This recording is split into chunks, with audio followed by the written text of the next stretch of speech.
मुख्यमंत्री पुष्कर सिंह धामी ने विश्व पर्यावरण दिवस के अवसर पर मुख्यमंत्री आवास पर एक पेड़ मां के नाम अभियान के अंतर्गत पौधारोपण किया। इस अवसर पर उन्होंने सीता अशोक का पौधा लगाया। तो वहीं कार्यक्रम को संबोधित करते हुए सीएम पुष्कर सिंह धामी ने आह्वान किया कि जन्मदिन जैसे खास मौके पर एक पौधा जरूर लगाएं। मैं एक आह्वान और करना चाहता हूं कि जीवन के हर विशेष अवसर पर, चाहे वो आपका जन्मदिन हो, विवाह की वर्षगांठ हो, कोई बच्चों का विशेष दिन हो, उस दिन को और बेहतर बनाने के लिए कि वो दिन आपके जीवन में हमेशा स्मरण में रहे, हमेशा आपको जो दिन याद आता रहे, उस दिन एक पौधा अवश्य लगाएं। और लगाना ही पर्याप्त नहीं है, लगाने के साथ साथ उसका पालन पोषण कैसे हो, इसकी चिंता भी स्वयं करनी है, करें। और ऐसे छोटे छोटे प्रयासों के संकल्प से ही हम पर्यावरण का संरक्षण कर पाएंगे, पर्यावरण को बढ़ावा दे पाएंगे। चलिए रुक करेंगे अगली खबर का। विश्व पर्यावरण दिवस के अवसर पर कृषि मंत्री गणेश जोशी के द्वारा भी अपने आवास पर एक वृक्ष मां के नाम अभियान के तहत एक पौधा लगाया। कृषि मंत्री गणेश जोशी का कहना है कि आज जिस तरीके से पर्यावरण असंतुलित हुआ है उसे काफी नुकसान हो रहा है। ये मौसमी बारिश से काफी नुकसान हो रहा है, इसलिए पर्यावरण संरक्षण की दिशा में काम किए जाने चाहिए और वृक्षारोपण किया जाना चाहिए। उन्होंने कहा कि 5 जून से लेकर हरेला पर्व तक उत्तराखंड में वृक्षारोपण के कार्यक्रम चलेंगे।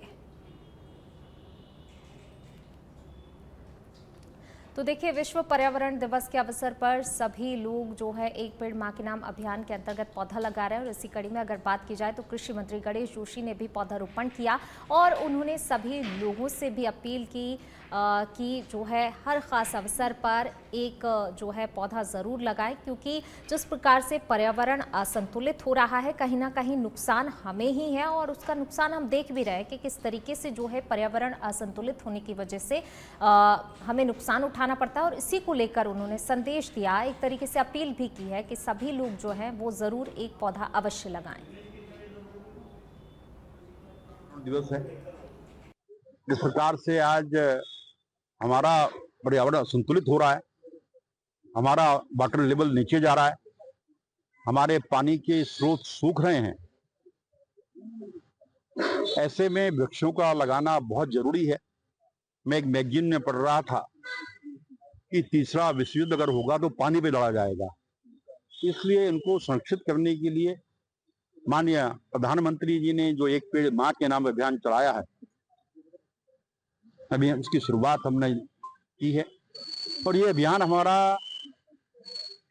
हरेला तक चलता रहेगा। हमने इस बार कहा है कि अधिक से अधिक फलदार वृक्ष। दून स्थित बिंदाल और रिस्पना नदियों के किनारे बनने जा रहे एलिवेटेड रोड पर सियासत अब गर्म होती हुई नजर आ रही है। जहां सत्ता पक्ष से विकास के लिए महत्वाकांक्षी योजना बता रहा है, तो वहीं विपक्ष यानी कांग्रेस इस योजना पर लगातार सवाल खड़े कर रही है। पूर्व मुख्यमंत्री हरीश रावत ने एलिवेटेड रोड पर सरकार पर कई तरह के सवाल खड़े किए हैं। उन्होंने कहा कि एक तरफ घोटालों के जरिए जमीनों को लूटा जा रहा है, वहीं रिस्पना बिंदाल नदी के किनारे मलिन बस्तियों में बसे लोगों को मालिकाना हक देने के बजाय उजाड़ने का प्रयास किया जा रहा है। तो एलिवेटेड रोड को लेकर जो है सियासत अब गर्माती हुई नजर आ रही है। सत्ता पक्ष विपक्ष के बीच जो है बयानबाजी भी अब तेज हो रही है। एलिवेटेड रोड के निर्माण को लेकर हरीश रावत ने कई तरह के सवाल खड़े किए हैं और सत्ता पक्ष को घेरने का जो है पूरा यहाँ पर प्रयास किया है, जोरदार निशाना साधा है। जिस घोटालों का भी उन्होंने कई जिक्र किया और साथ ही ये कहा कि देखिए, एलिवेटेड रोड जिन मलिन बस्तियों को उजाड़ा जा रहा है उन्हें संवारने का प्रयास करना चाहिए, ना कि उजाड़ने का। इस तरीके के कई तरह के सवाल हरीश रावत की तरफ से सत्ता पक्ष पर खड़े किए गए हैं। ये कागजात यदि ये इस्टेब्लिश करते हैं, क्योंकि मैंने एक बात कहा कि हमने केवल मलिन बस्तियां चिन्हित ही नहीं की, उनकी संख्या भी आइडेंटिफाई की है। यदि 2000 उस एक्ट के पारित होने से, विधानसभा के अधिनियम के प्रभावी होने से पहले जो लोग यहाँ बस गए थे वो उनको मालिकाना हक दिया जाना चाहिए, क्योंकि राज्य का कानून कहता है कि उनको मालिकाना हक दिया जाए। आपने प्रोसेस स्टार्ट नहीं की, आप यदि उसकी प्रोसेस को बल्कि स्टार्ट नहीं किया, आपने प्रोसेस को रोक दिया, बीच में बाधित कर दिया। जब 500 लोगों को मिल गए थे, 500 से ज़्यादा लोगों को मिले मालिकाना हक, तो आपने उस प्रोसेस को रोका क्यों? आपने रोका है इसलिए वो वंचित। चलिए बढ़ेंगे आगे। नैनीताल में कुमाऊं आयुक्त व जिला विकास प्राधिकरण अध्यक्ष दीपक रावत ने जिला विकास प्राधिकरण कार्यालय का गहनता से निरीक्षण किया। इस दौरान उन्होंने भवन मानचित्र स्वीकृति, अवैध निर्माणों पर कार्रवाई, लंबित वादों की स्थिति और रिकॉर्ड डिजिटलीकरण की प्रगति की समीक्षा की। आयुक्त ने अधिकारियों को निर्देश दिए कि वादों का समयबद्ध निस्तारण किया जाए। उन्होंने हर अधिकारी को प्रतिदिन 60 से 70 मामलों की सुनवाई कर निस्तारण के निर्देश दिए।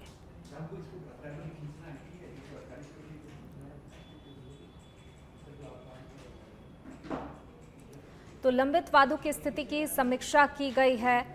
प्रतिदिन 60 से 70 मामलों की सुनवाई करने के यहां पर निर्देश दिए गए हैं। जो भी मामले हैं अगर आते हैं उनका तुरंत ही निस्तारण किया जाए, इस तरीके के निर्देश तमाम अधिकारियों को दिए गए हैं। जो लंबित वादों की स्थिति है उनकी समीक्षा पहले की गई और उसके बाद जो है जो सुनवाई के लिए मामले आते हैं, अगर कोई ज़्यादा समय तक इस तरीके के मामले अटके रहते हैं तो उसको लेकर यहाँ पर स्थिति स्पष्ट की गई है कि जल्द से जल्द मामलों की सुनवाई की जाए, उनका निस्तारण किया जाए। तो प्रतिदिन 60 से 70 मामलों की सुनवाई होनी चाहिए, इस तरीके का निर्देश जो है दिया गया है। जिला विकास प्राधिकरण की तरफ से लंबित वादों की स्थिति की समीक्षा यहां पर की गई और उसके बाद तमाम तरह के दिशा निर्देश अधिकारियों को दिए गए हैं। फाइल जो पुरानी है, मान लीजिए कोई 2000 से चल रही, 99 से चल रही है, लेकिन उसमें कोई अवैध निर्माण था, कोई कमर्शियल चीज बनी थी, कोई रेजिडेंशियल बनी थी, तो उसको अपने लॉजिकल कंक्लूजन तक तो पहुंचना ही है। वो या तो वो निरस्त हो जाएगा, सपोज ये होता है कि नहीं ठीक हो गया, या वो कंपाउंड हो जाएगा और या फिर वो ध्वस्त होगा। इन तीनों में से कोई ना कोई एक चीज तो होनी चाहिए। अगर वो लंबित है किसी प्रकार से तो आई थिंक ये ठीक व्यवस्था नहीं है और इसको ठीक। सितारगंज कोतवाली में मुस्लिम समाज के लोगों के साथ आगामी बकरीद को लेकर एक पीस कमेटी की बैठक आयोजित की गई, जिसमें समस्त विभाग के अधिकारी मौजूद रहे। वहीं इस बैठक में सितारगंज शहर के मुस्लिम समाज के लोग शामिल हुए। पीस कमेटी में आगामी बकरीद के मौके पर मुस्लिम समाज के द्वारा की जाने वाली कुर्बानी को लेकर विस्तृत चर्चा की गई। सितारगंज क्षेत्र अधिकारी ने कहा कि सितारगंज कोतवाली में मुस्लिम समाज के लोगों के साथ बकरीद के मद्देनजर पीस कमेटी का आयोजन किया गया। तो वहीं पीस कमेटी में मुस्लिम समाज के लोगों के साथ प्रतिबंध पशु की कुर्बानी ना करने की सख्त हिदायत दी गई है। तो देखिए, आगामी बकरीद के त्यौहार को लेकर पीस कमेटी की बैठक आयोजित की गई, जिसमें आगामी बकरीद के त्यौहार को लेकर मुस्लिम समाज के लोगों के साथ विस्तृत चर्चा की गई है और जो प्रतिबंधित पशु हैं उनकी कुर्बानी ना करने को लेकर भी यहां पर चर्चा हुई। बकरीद को लेकर जो है पीस कमेटी की बैठक आयोजित की गई थी, जिसमें तमाम जो हैं अधिकारी तो रहे लेकिन कुछ मुस्लिम समाज के लोग भी शामिल हुए इसमें। मुस्लिम समाज द्वारा की जाने वाली कुर्बानी को लेकर इस बैठक में चर्चा हुई है। लोग सितारगंज के थाने में हाजिर हुए। हमारे सीओ साहब और माननीय कोतवाल साहब और हमारे धामी जी और तमाम क्षेत्र के सम्मानित मुस्लिम लोग भी आए, हमारे मीडिया समाज के लोग भी आए। और यहाँ पर ईद उल अज़हा की जो ईद उल अज़हा आ रही है 7 तारीख को, बरोज़ हफ्ते के दिन, शनिचर के दिन, लिहाजा उसके ही से बातचीत करना थी थाने में। सीओ साहब ने बताया कि जो भी यहाँ पर जानवर जिस तरह के हमारा देश या कानून जिस चीज़ की इजाज़त देता है, मुस्लिम समाज में वही कुर्बानियाँ करें और उसका ओज वगैरह है, आते हैं या उसका खून है तो उससे किसी भी मतलब समाज को आहत ना पहुँचे। इसलिए ना हमारा इस चीज़ का देश इजाज़त देता है, ना यहाँ का कानून इजाज़त देता है। अगर किसी तरह से उन लोगों को पकड़ा गया कि जो सामाजिक गलत काम करते हैं या गाय ले जाते हुए या लाए हुए या किसी तरीके से उसकी कुर्बानी की गई तो उस पर बहुत ही ज़्यादा कानूनी कार्रवाई की जाएगी। हर वर्ष की भांति जो है एक पीस कमेटी बहाना होता है, साथ में बैठ के चाय पीना, चर्चा करना। तो उसी में जो हर बार की भांति दिशा निर्देश दिए गए हैं, प्रतिबंधित पशुओं को कुर्बानी नहीं दी जाएगी और पुलिस की इसमें बहुत सतर्क निगाहें रहेंगी। जो भी वेस्टेज हो रहा है कुर्बानी के बाद में, उसका निस्तारण बहुत ही सफाई के साथ में हो, सार्वजनिक स्थान में नारा डाला जाए। इसमें भी पुलिस की निगाहें रहेंगी। अगर किसी को ऐसा करते हुए पकड़े जा रहा है तो उसके खिलाफ हम लोग कार्रवाई करेंगे। जो इनकी समस्याएं थी हमारे मुस्लिम भाइयों की, वो बता दी गई हैं।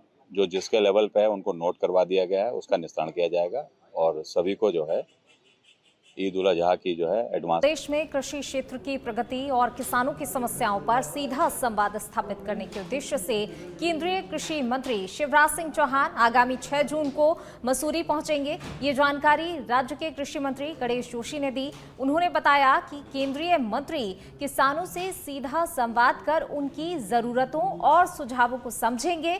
गणेश जोशी ने बताया कि प्रधानमंत्री नरेंद्र मोदी के नेतृत्व में पिछले 11 वर्षों में कृषि क्षेत्र में क्रांतिकारी बदलाव देखने को मिले हैं, जिनका प्रभाव उत्तराखंड जैसे पहाड़ी राज्यों में भी स्पष्ट रूप से दिखाई देता है। कार्यक्रम एलबीएस में है।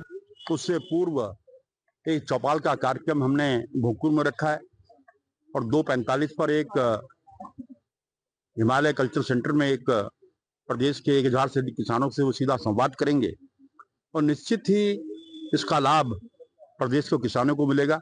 और मैं उनका आभार व्यक्त करता हूं कि वो लगातार हमें समय दे रहे हैं। पूर्व में समीक्षा के लिए आए थे, अब इस कार्यक्रम के लिए आ रहे हैं और 14-15 में जो हमारा एग्री महोत्सव हो रहा है उसका शुभारंभ भी उनके कार्यक्रम के द्वारा होगा। क्या लगता है कि कल के जब देखिए, जब इस प्रकार का व्यक्ति सीधा किसानों से बात करता हो, उनके बीच में रहता हो, चौपाल लगाकर बात करता हो, तो उससे निश्चित ही किसानों के अंदर एक उत्साह आता है। मुख्यमंत्री पुष्कर सिंह धामी के निर्देशन में रुद्रपुर विधायक शिव अरोरा ने पहाड़गंज क्षेत्र में चल रहे अवैध मस्जिद निर्माण पर बड़ी कार्रवाई की। विधायक के संज्ञान में मामला आने के बाद प्रशासन ने निर्माण कार्य पर रोक लगाई और नोटिस भी जारी किया, लेकिन इसके बावजूद भी गुपचुप तरीके से निर्माण कार्य जारी रहा, जिस पर विधायक ने सख्ती दिखाते हुए पुनः प्रशासन को कड़ी कार्रवाई के निर्देश दिए। अब विधायक ने अवैध ढांचे को जल्द ही ध्वस्त करने के निर्देश भी दिए हैं। विधायक ने कुछ विपक्षी नेताओं पर निशाना साधते हुए कहा कि जो लोग अपनी खोई राजनीति बचाने के लिए सांप्रदायिक तत्वों का साथ दे रहे हैं, उन्हें जनता ने पहले ही नकार दिया है। उन्होंने चेतावनी दी कि जनसंख्या असंतुलन और डेमोग्राफी बदलाव के प्रयासों पर जल्द बड़ी कार्रवाई की जाएगी। जो कभी अपने आप को हिंदू हृदय सम्राट कहते थे, लेकिन रुद्रपुर की जनता ने जब उन्हें नकार दिया तो अब वो उन कठमुल्लों और सांप्रदायिक तत्वों के तलवे चाटते नजर आते हैं, अल्लाह अकबर करते नजर आते हैं और वो हमारी छवि खराब करने के लिए अपने छुड़भुइये नेताओं को आगे करते हैं।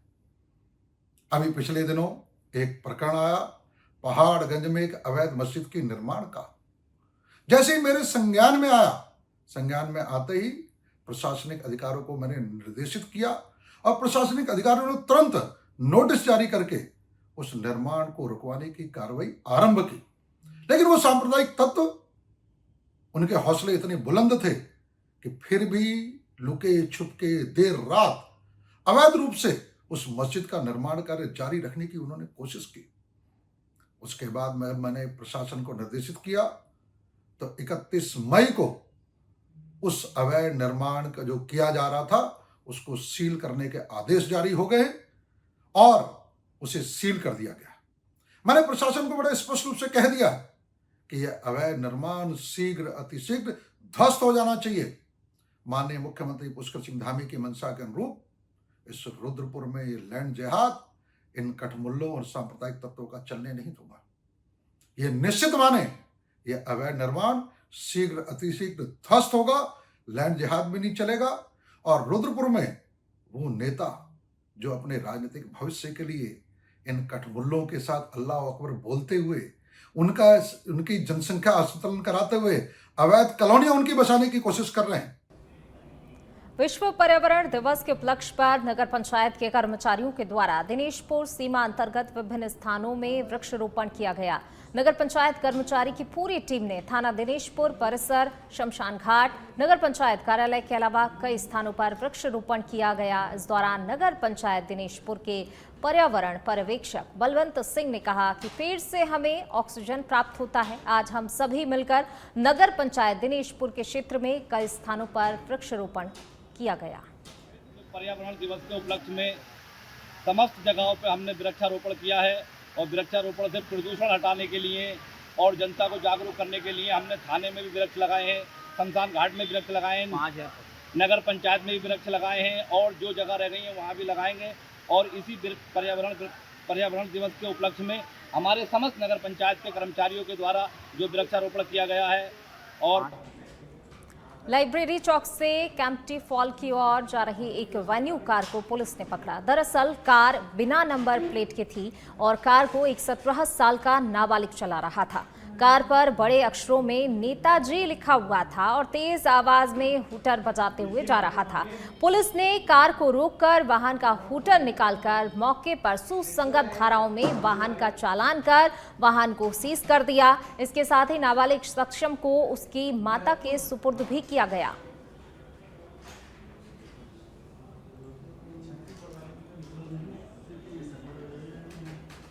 चलिए बढ़ेंगे आगे। बात अब रुद्रपुर की करेंगे, जहां विश्व पर्यावरण दिवस के अवसर पर जिला प्रशासन द्वारा व्यापक कार्यक्रम का आयोजन किया गया। इस कार्यक्रम में जिलाधिकारी नितिन सिंह भदौरिया, मुख्य विकास अधिकारी मनीष कुमार सहित कई प्रशासनिक अधिकारियों ने जिला कार्यालय परिसर और एवीएम वेयर हाउस में फलदार पौधों का रोपण कर पर्यावरण संरक्षण का संदेश दिया। इस अवसर पर उपस्थित लोगों को पर्यावरण संरक्षण व प्लास्टिक प्रदूषण समाप्त करने की शपथ दिलाई गई। इसके साथ ही स्वीप कार्यक्रम के तहत मतदान की भी शपथ दिलाई गई। कार्यक्रम में निबंध, चित्रकला और भाषण प्रतियोगिता के विजेता विद्यार्थियों को सम्मानित भी किया गया। इसके साथ ही वरिष्ठ, दिव्यांग व युवा मतदाताओं को भी जूट के बैग देकर सम्मानित किया गया।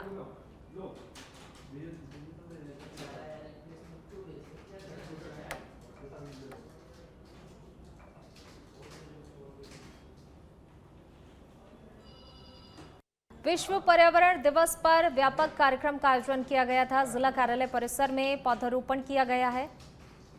प्लास्टिक प्रदूषण को समाप्त करने की भी शपथ ली गई है।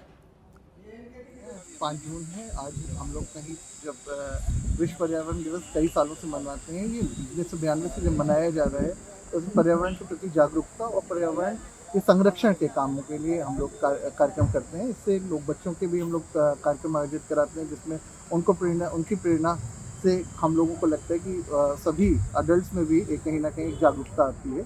तो उनको कॉम्पिटिशन्स कराए गए जो उनके में बच्चों को पुरस्कृत किया गया। इसके अलावा हम लोगों ने खुद स्वयं पेड़ लगाए। ये पेड़ फलदार वृक्ष लगाए गए हैं यहाँ पे, ताकि जो भी व्यक्ति कलेक्ट्रेट आए वो अपना। चलिए रुक करेंगे अगली खबर का। गंगा दशहरे के अवसर पर श्रद्धालुओं की भारी भीड़ उमड़ी। हर की पौड़ी पर मां गंगा में आस्था की डुबकी लगाने के लिए श्रद्धालु सुबह 4 बजे से ही गंगा स्नान करने पहुंचे। वहीं सुरक्षा को देखते हुए पूरे मेला क्षेत्र को 3 सुपर जोन, 11 जोन और 27 सेक्टरों में विभाजित किया गया।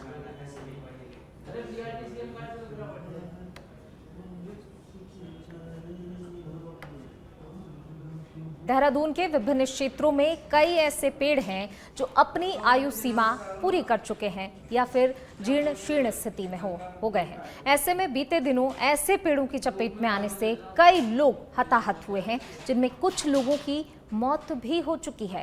नगर निगम की नगर आयुक्त नमामि बंसल ने कहा कि निगम क्षेत्र में ऐसे जितने भी पेड़ हैं उनकी लॉपिंग करते हुए उन्हें हटाने को लेकर वन विभाग के साथ पत्राचार किया गया है, जिसके तहत शहर के भीतर कई पेड़ों को काटने की प्रक्रिया भी चल रही है। जैसा कि हम जानते हैं कि अब वर्षा काल नज़दीक है और वर्षा काल को ध्यान में रखते हुए नगर निगम क्षेत्र में कुछ सड़कों पर और कुछ सार्वजनिक स्थलों पर कुछ इस प्रकार के पेड़ों की शिकायतें प्राप्त हो रही थी, जो कि बहुत ज़्यादा मतलब खतरे के लिए खतरे का एक कारण बन रहे थे। तो उन्हीं की लॉपिंग के लिए और अगर हटाने की आवश्यकता थी तो उसके लिए वन विभाग के साथ में समन्वय बनाते हुए जॉइंटली कल एक ऑपरेशन चलाया गया है और इसमें जो कंसर्निंग 3 डिविजन्स नगर निगम क्षेत्र में हैं उनके साथ में इसको कार्रवाई को किया गया है एसडीओस के साथ में।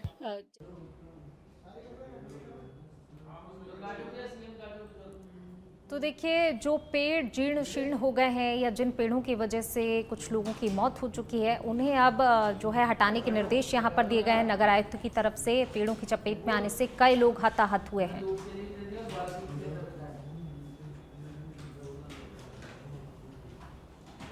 तो नगर आयुक्त ने लॉपिंग करते हुए उन पेड़ों को हटाने के निर्देश दिए हैं जिन पेड़ों की चपेट में आने से कई लोग हताहत हुए या फिर कुछ लोगों की मौत हो गई है।